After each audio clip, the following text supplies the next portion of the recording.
समय से कुल निकला गेला, गुण सहूर हर जुन में काम देला। हर समय बरसात के सीजन में अगर 10 थे, रोपनी के सीजन में अगर 10 थे बोनी हो जाए तो किसान प्रफुल्लित हो जाते हैं। फागुन का बयार लोग कहते हैं बसंती बयार हो, पपिया के बोल उसी समय निकलती है। और दादुर का टर्टर सावन भादव में रेवा जब मेघा बोले लगल रात में इतना नीक लागे ले। और भोरही का हर हर पुजारी लोग हर हर कनारा भोर में लगावे लगल है। और घोची में घर घर 5 बजे सवेरे का धार भैंस दुहाए लगले निक लगा था। तो चढ़त की प्यार नहीं कि उतरत की बुखार नहीं। का भैया का 105 डिग्री आप नॉर्मल हो गया बा, आराम बा। चढ़त की प्यार नहीं, उतरत की बुखार नहीं। और सजिया पर नारी का सुहाग नहीं होता है। अनहरा मरद हो यार बाबू, लेकिन सुहाग बात होकर बड़ा नीक न बा। इसीलिए कर बिना माला कर जोड़ी बिना ताला का, गीत बिना गाला का ये कदम बेकार बा।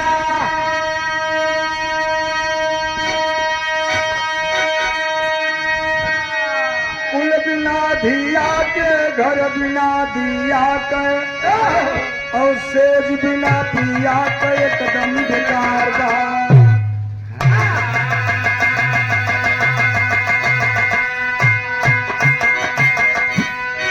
पंछी बिना चोच वाला, बैल बिना पोछ वाला, मर्द बिना मोछ वाला एकदम बेकार।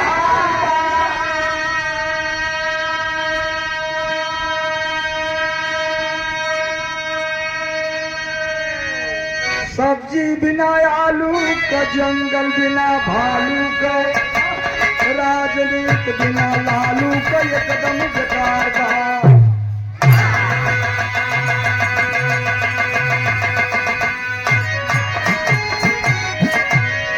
अब जीवन जिंदगी कुदरत की एक सौगात है।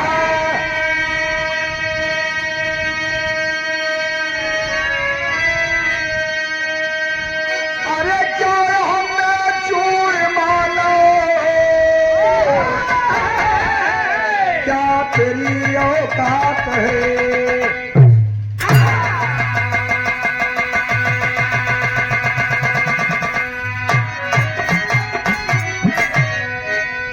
एक लाइन पर आप लोग गौर करेंगे। कवि की कलम संकेत करती है, जीव जीवन जिंदगी कुदरत की एक सौगात है। और क्यों हम में चूर मानो, क्या तेरी औकात है। आज पूर्णिमा की निशा तो कल अमावस रात है। मृत्यु केवल सत्य है राजेंद्र, सच्ची बात है। धरती पर 3 सत्य अध्यात्म बताता है, शास्त्र बताता है, संत लोग बताते हैं। माता सत्य होती है, माता कभी झूठा नहीं हो सकती। दूसरा ईश्वर सत्य है, ईश्वर झूठा नहीं हो सकता। तीसरा ये मृत्यु सत्य है। बिना साइज से जन्म होता है इंसान का, और बगैर साइज से आदमी का मृत्यु हो जाता है।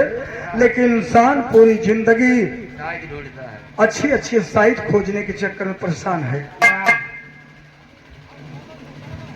वो कौन सा उद्गम है जहां से 2 नदियां निकलती हैं? वो कौन सा उद्गम है जहां से 2 नदियां निकलती हैं? एक बढ़ती जाती है, एक घटती आती है। ये हमारे निर्गुण सुन नहीं है, कर सारा से मिल जाए। बोल कैसे हमारे साथ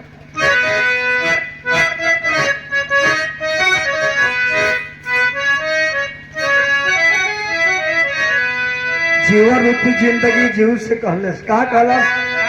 अरे जियाला से निकम में, ए बाबू जियाला से निकम में मुआला प्यार बा। जियाला से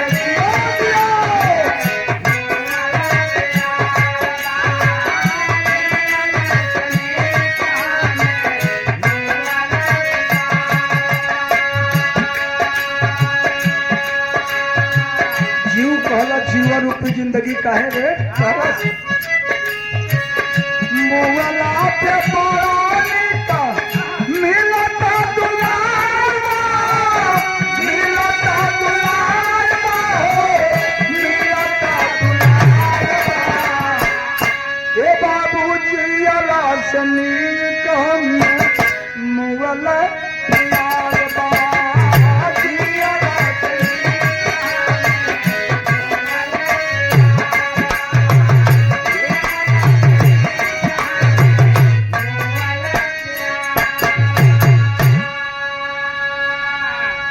कहा क्यों कहा यार जिंदा रहने से अच्छा तो मर जाना ठीक है जीवन रूपी जिंदगी बताओ तो कहे लिख ए बाबू अरे जियला पे मिला नहीं जियला पे मिला नहीं हमें नून रोटिया जियला पे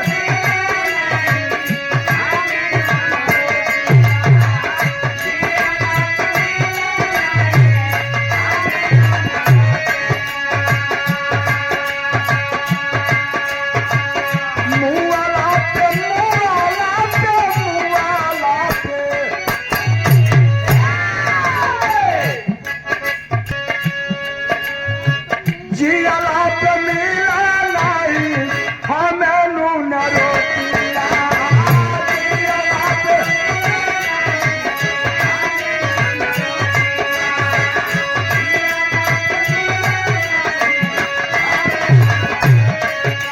मुवाला पे मुवाला पे मुवाला पे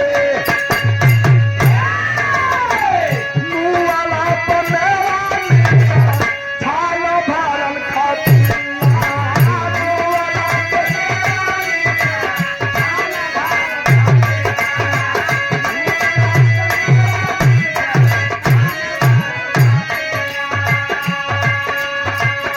हम के खियावे मने सबही तैयार बा सबही तैयार बा सबही तैयार बा जियला सनी कमे मुवला प्यार बा जियला से ज्यादा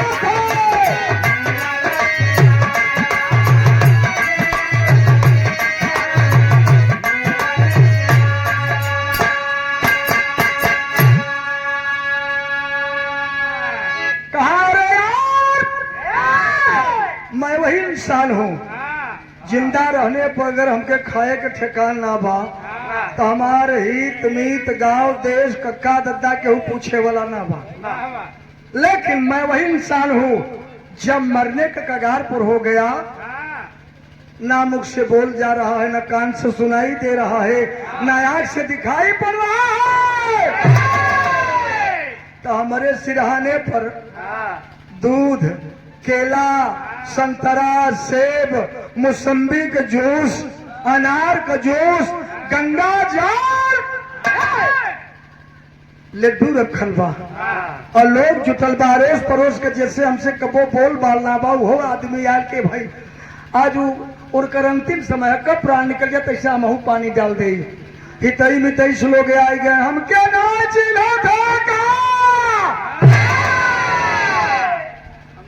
हम तोहार साड़ू है और आई से आए चे कुछ हमहू से खाएला अच्छा जब उनके घरे वो संझा के भोजन बने ठेकान आए रहा तो न साड़ू दिखाने न सारे आए अड़ोसी पड़ोसी क्यों ना आयल कि भाई 5 किलो आटा दे दे बेचारू के तो कहा यार जिंदा ठीक है कि मर जाना ठीक है जीवन रूपी जिंदगी से जीव कहा कि एक दूसरे का पूरक होता है साथ मत छोड़ कलश के यार एक कष्ट और बा कलश हूँ कहा तो बतौलस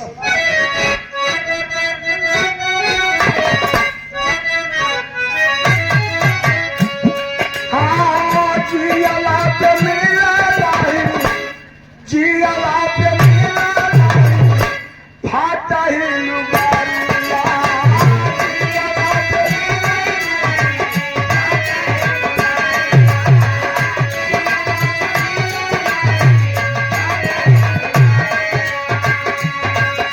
मुवाला पे मुवाला पे मुवाला पे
दूसरी बात का मुझे कष्ट है, इसलिए मर जाना ठीक है।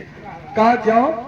कहा जब मैं जिंदा था हमारे पास एक ठे गमछा ना रहल, नहाए के कपड़ा बदले बदे केहू अड़ोस पड़ोस टोला मोहल्ला वाला एक ठे हमके चदरा गमछा ना दिलस कि फलाना भैया ले ला तई नहाए के कपड़ा बदलना। लेकिन मैं वही इंसान आज मर गया, एक गमछा कोई नहीं दिया। मर जाने के बाद हजारों हजार गमछा उड़ाया जा रहा है। अच्छा तो यार फलाने मर गए, कहाँ जाते है, कहाँ जाते हम थ्रेसर लगाओ थे जे हमरो कफन ले जाए। अब वो फलाने कफन जानत है, जिंदा रहे तो फिर रुमाली उनके दे देले होता, एक कुर्ता दे देले होता। कहते भैया फलाने का बाजार ठीक ठाक रहे, एक सीट कपड़ा हम के बनोला।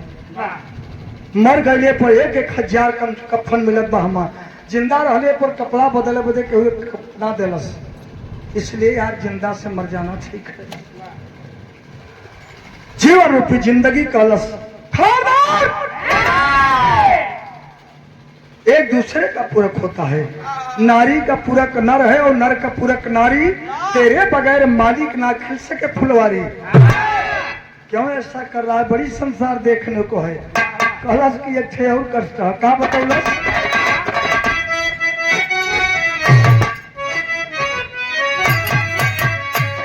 अरे जियला पे हमारा के मारे लोग ताना।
मैं वही इंसान हूँ, मैं वही श्याम धरपाल हूँ। जिंदा रहने पर लोग मुझे ताना मार रहे थे, बड़ा नीच बा, सारा दुष्कर्म आदमी हो। श्रीमान जी आप आदरी बड़े भाई चश्मा गिर गया आपका। रामजीत यादव, रामराज यादव कसदहा के धरती से सादर 50 रुपया सम्मान के बहुत बहुत प्रणाम सब भाई के नमस्कार सलाम। कहा यार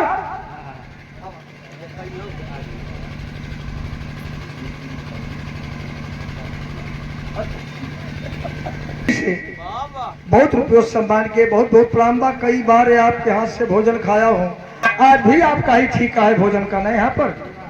ठीक है, कुबेर जी भंडारा में वास करें और आपकी कला प्रदर्शन हो, भोजन अच्छा लगे। हर जगह हर मोड़ पर आप हमसे मिलल करें और अपने सप्ताह में हमहू के ले रहा करा। बहुत बहुत प्रणाम बा। कहा यार मैं वही श्यामधर हूँ, बीमार पड़ गया अपनी मड़ई में तो दुल्हन कलश की फलाने भैया तई श्यामधर के सुरियावा पलाक पर छोड़ दा। तो कहना चाची हमार गड़िया तो बा नहीं रे, फलाने भैया तई तू छोड़ दे, मोटरसाइकिल तो हमार हो चाची लेकिन मत पेट्रोल ना बा। अच्छा फलाने भैया तई सुरियावा छोड़ दा, बड़ा इमरजेंसी में ही आवत है 10 मिनट में छोड़ दे। अच्छा वो इमरजेंसी वाला बसवापुर चौराहे पर ना पहुंचे तब में श्यामधर का प्राण छूट गई। खोल गई कि श्यामधर तो मर गए। बसवापुर चौराहा से मोटरसाइकिल लौटी आए। रास्ता में क्यों भेटान का हो, बड़ा स्पीड से यात्रा का यार कुछ इमरजेंसी रही, फलाने मर गए, अब घाटे जाए के वैसे लौट आए। क्या इंसानियत है इंसान की। आदमी कूड़ रहा था, अस्पताल छोड़ने को समय नहीं था और मर गया तो सारी इमरजेंसी आपकी खत्म हो गई और आलू दम खाए बदे तो है मौका मिल गया। क्या यार इंसान है। कहा इसलिए मुझे मर जाना ठीक है। मेरे मर जाने के बाद पूरा गांव जेट से डोल नहीं जाता, वो हमारे अर्थी पकड़ के कान छुआ हुआ था। अच्छा शायद मैयत के कंधा लगाने से आदमी बरमनई हो जाए, मोदी हो जाए, योगी बन जाए, तो मरल आदमी लोग घरे घरे खोजे कि करे हम मैयत पर चला बसवा कंधवा लगाए के वह बरमनई हो जाए। अरे आदमी संकट में उस संकट से उबार दीजिए, उससे बड़ा कोई पुण्य नहीं है। मर जाने के बाद इंसान के कंधा देने से आदमी बड़ा होगा। कहा यार ठीक है, लेकिन कहा ठीक नहीं है, मुझे एक कष्ट और है। क्या कष्ट है।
पुनवासी बाबू आपके बहुत बहुत प्रणाम बा। आपका लड़का मंच बाबा आवा आवा चौकिया पर बैठ जा, हृदय से आशीर्वाद दया की आवा, यहाँ की घूम के आवा। कहा यार मैं वही इंसान हूँ, जिंदा रहने पर लोग मुझे कहे कि साला बड़ा निकृष्ट आदमी हो, बहुत गंदा आदमी हो, एक दूसरा से लकड़ी लगाता है। गैस एजेंसी बाबू प्रणाम। एजेंसी लेकर बाबू। अरे भैया फोन करके पता कहन के कार्यक्रम बा, हम कहा भैया हो तो कैंसिल तो ना हो वाला बा। कहना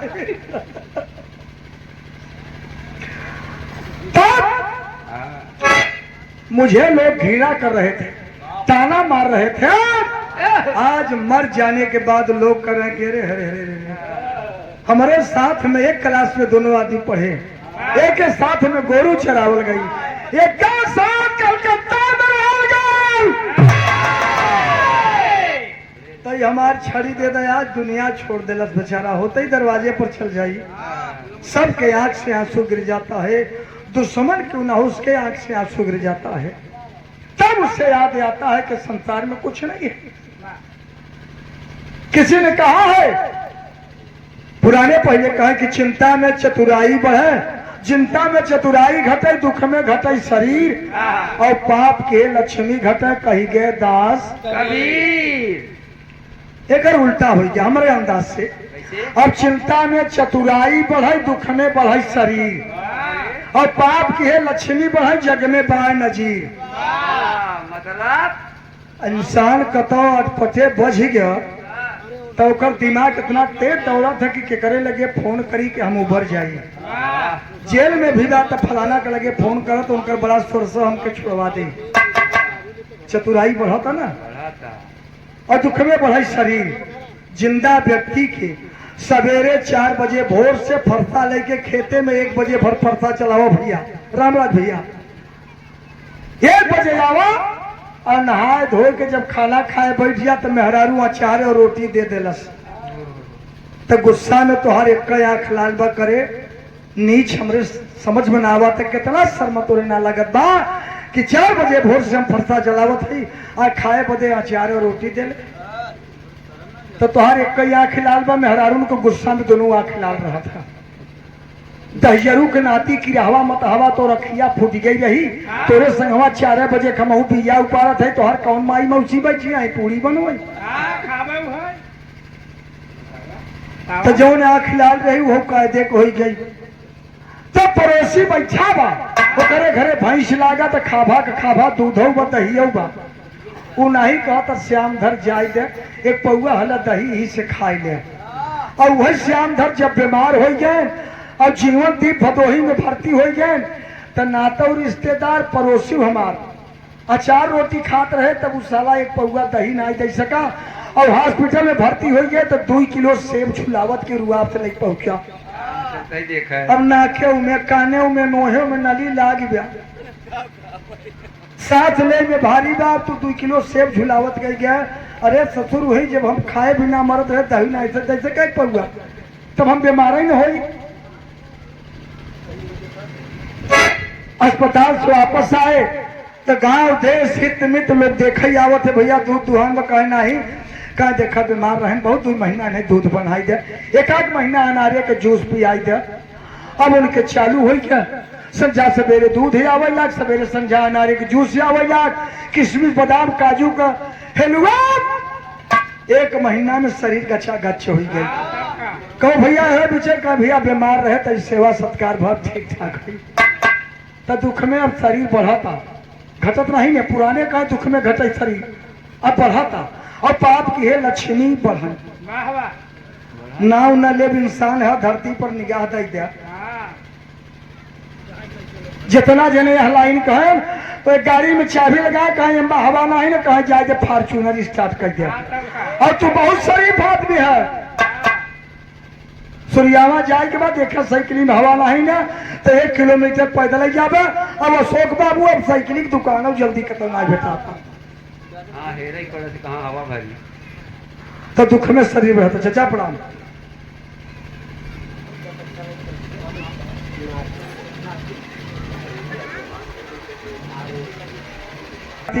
आरोही यादव की तरफ से 50 रुपया मालिक सुखी रखें स्वामी जी कल्याण कर सब भाई के नमस्कार प्रणाम बा।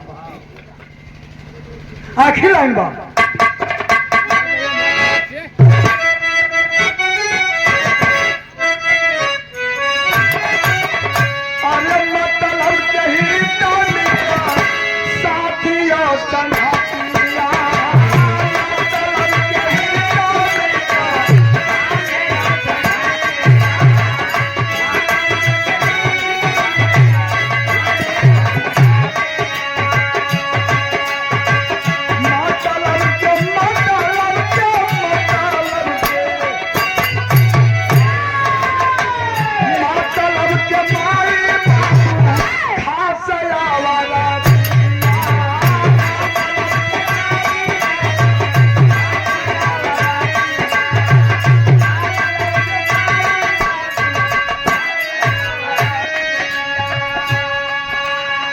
बाबूजी से खड़ा हो जा। हमारे अखाड़े के बहुत ही पुराने कलाकार हैं 1 नंबर के हमारे परमा उस्ताद के कोरस और हमारे बिरहा के बहुत ही बड़ा चहेता है। बड़ी दुआ है करते बाबूजी के हम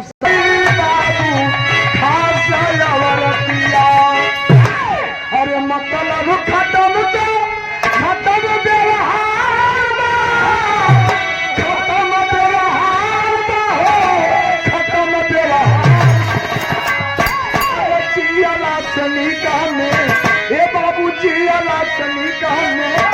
मुगल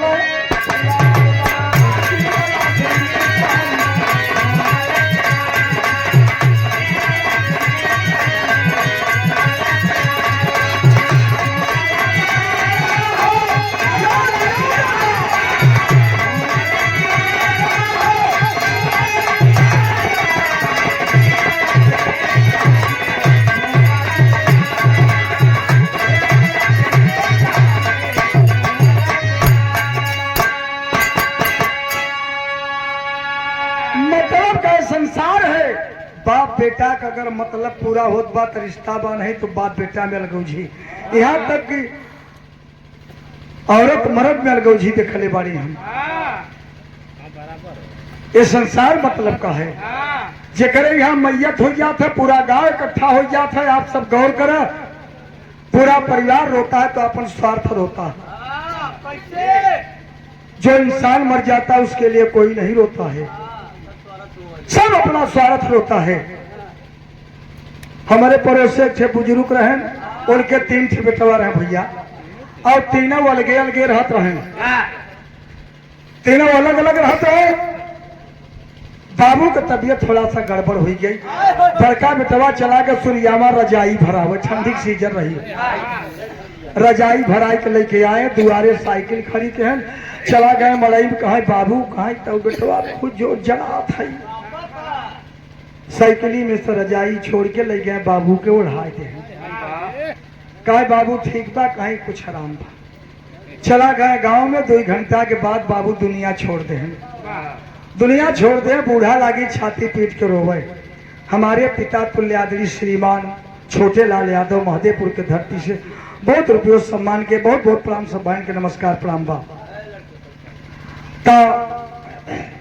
तीनों पतो घास गढ़ई गई रही, खेत निरावत रही, पता पाई तो रोवत कहीं चल दे, स्वार्थ रोवत है अपन।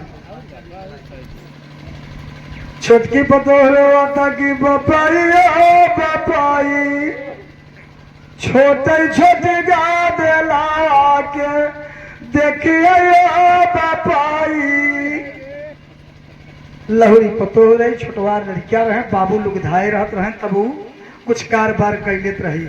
वो आपस स्वार्थ रोवता, मझिलई रोवता कि बपाई ओ बपाई, आजू गोरुआ बाछरुआ के देखिए ओ बपाई। 2 गाय भैंस रखे रही, बाबू कोयर काटा कर देते रहे, नादे से हटाई देते रहे, वो अपन खेती बाड़ी काम देख लेते रही। और बड़की पतो सोने साथे में बड़का घुरपा ले दौड़ी आवत, ओकर निगाह रजाई पे पड़ गई। सोचे मजन रजैया भराई के लैया उड़ाई देहन का, वो अपन स्वार्थ रोवत कि बपाई ओ बपाई, आजू नहीं राजैया फेंकायो बपाई। अब ओकर मतलब कि मरे के रात 2 घंटा पहले वही मर गया होते, रजाई खराब कर दी है। बूढ़ा रोवत है कि रमाऊ रमाऊ, कोने गई बिलरी बनाए रे रमावा। छाती पीछत है। अब जकरे सामने पर जब लोग कहीं विधवा पड़ गई, बेटवा गांव में गए हैं, सुनन की बाबू दुनिया छोड़ दे चला आए। महतारी गोड़ पकड़ के रोए लाग हीरा। माई समझावत पर बेटवा समझावत बा माई के कि माई धीरज धरा, बाबू दुनिया छोड़ दे, हम बाटी तो हर सेवा सत्कार कर। माई रोता कि हीराऊ कैसे कई कार्य मनाई रे हीरावा। छाती पीटत है। समझाई बुझाई के चला गया बड़का बेटवा मड़ई। जब तगारी लेके निकला तब बूढ़ा जान गए कि जात है बांस काटे। तब स्वार्थ रोए लगे कि हीराऊ वही गराई बड़का लटकई बसवा काटे मारे हीराऊ। अब उनका मतलब कहता मरा गया है, बढ़िया बासी खराब के है।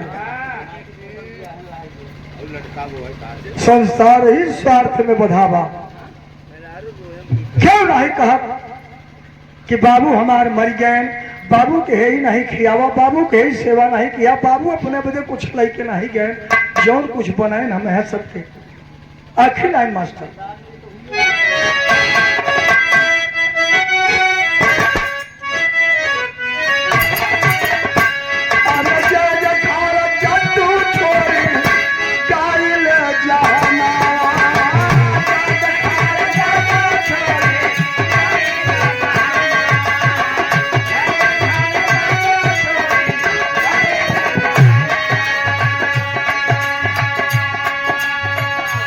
हमारे बड़े भाई आदरी श्रीमान अजय यादव पकड़ी खुद के धरती से बहुत रुपये सम्मान के स्वामी जी कल्याण का सभाइन के नमस्कार प्रणाम बा।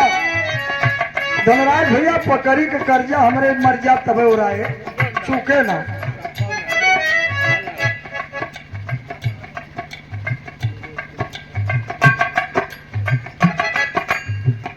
सादर 100 रुपया सम्मान के बड़े भाई हमारे मनोज कुमार पाल, गैस एजेंसी ग्वालियर भोली से बहुत बहुत प्रणाम बा। सब भाई के नमस्कार प्रणाम बा।